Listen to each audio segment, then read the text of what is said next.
поноса стала, закрепила. Она не могла ходить в туалет, у нее стали запоры. 5-6 дней она не могла пойти. Я ей посоветовала, я ей еще дала, кстати, GTS потом, энергию, и у нее это как бы так раз пошел процесс, и все наладилось, звонит и говорит: дай мне, пожалуйста, никому не скажу, только дай мне. Но она до этого пробовала очень много. Я ее год практически, у нее есть результаты, но желудочно-кишечный тракт мы ничем не могли восстановить так легко, у нее постоянно были эти самые. Но сейчас вот она очень довольна этим продуктом. Это вот по колиту.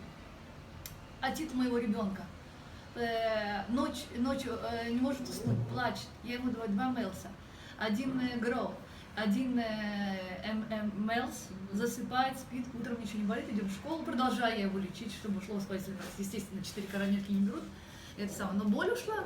Ребенок, мы не взяли никакие антибиотики, никакие самые, все ушло, он нормально занимается футболом, у него ушли, то есть это гайморит, который был, кашель, все, буквально за 5 дней, то есть ребенок очень быстро, дети вообще очень быстро восстанавливаются, они не так запущены.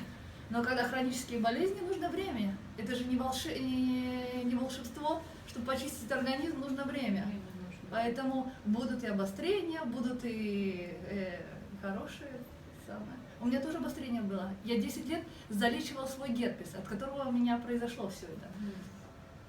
И у меня вышел герпес в ушах опять. Вот видишь. И я думала, что я уже его победила. Честно говоря. Он просто у меня был спящий, вышел, у меня начало болеть ухо.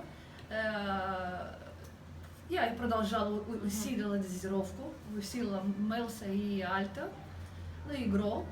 Ушел герпес, и все нормально. То есть потихоньку будем двигаться к тому, чтобы восстановить, может быть, чувствительность нервной ткани.